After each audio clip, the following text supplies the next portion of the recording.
Hoje, a gente vai desvendar o que está por trás de uma frase que parece simples, mas que na verdade é um universo inteiro. Catherine Mansfield, da Nova Zelândia, inovadora do conto moderno. Parece até simples, né? Mas por trás disso tem uma revolução literária gigantesca. Então, bora mergulhar nessa história. E para começar, uma pergunta que é a base de tudo. O que, afinal de contas, faz um conto ser moderno? É que a resposta para essa pergunta é justamente a chave para a gente entender a genialidade da Catherine Mansfield e por que o nome dela é tão importante até hoje. Nosso roteiro aqui vai ter 4 partes. Primeiro, a gente vai ver quem foi Catherine Mansfield. Depois, vamos entender por que o fato dela ser da Nova Zelândia é tão importante. Em seguida, a gente entra de cabeça na inovação dela. E, por fim, vamos conversar sobre por que o trabalho dela ainda ecoa tanto. Beleza, começando pela primeira parte então. Afinal, quem foi essa figura que chegou e mudou as regras do jogo literário? Bom, a Catherine Mansfield foi uma escritora que brilhou lá no comecinho do século XX. E olha, não era uma época qualquer, era um período de uma transformação artística e cultural absurda. Ela estava bem ali, no olho do furacão do modernismo, sabe? Lado a lado com gigantes como Virginia Woolf, James Joyce, mas trazendo um olhar completamente único para a coisa toda. Agora, vamos para a segunda parte, que é fundamental para entender o tamanho do feito dela. Essa jornada da periferia para o centro do mundo literário.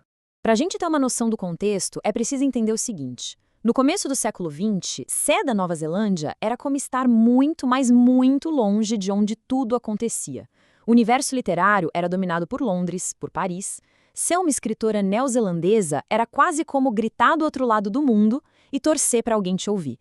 E aí é que vem a grande questão, né? Como é que alguém, vindo de um lugar visto como tão distante, conseguiu não só ser ouvida, mas redefinir completamente as regras de uma forma de arte tão estabelecida como o conto? A resposta para isso está na maneira como ela inovou. E isso nos joga direto na nossa terceira parte, que é o coração da nossa conversa. O que na prática é Catherine Mansfield mudou na estrutura de uma história? Ela foi pioneira de uma abordagem totalmente nova. O conto moderno que ela ajudou a criar não está tão preocupado com o "e o que acontece depois?". A grande pergunta é o que o personagem está sentindo neste exato momento. O foco sai do que acontece do lado de fora e vai para a paisagem que existe dentro dos personagens. E aqui a gente vê a diferença de um jeito bem claro. A história tradicional, ela te dá um começo, um meio e um fim, tudo certinho resolvido. O conto moderno da Mansfield é outra coisa. Ele captura um flash, um fragmento da vida. Muitas vezes termina de um jeito meio no ar, ambíguo, deixando a gente pensando. É a diferença entre assistir a um filme inteiro e analisar uma única fotografia. Uma fotografia que diz tudo. E como é que ela fazia isso? Usando técnicas que na época eram revolucionárias. Ela usava o fluxo de consciência para colocar a gente dentro da cabeça dos personagens.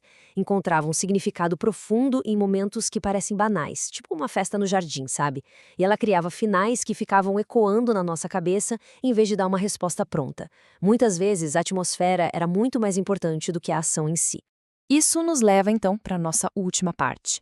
Por que mais de 100 anos depois, a gente ainda está aqui falando sobre Catherine Mansfield?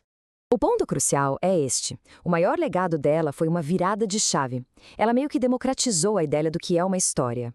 Mansfield mostrou para todo mundo que a vida de uma governanta, de uma criança, de uma mulher solitária, tudo isso tinha tanta complexidade e tanto drama quanto as histórias de reis e heróis.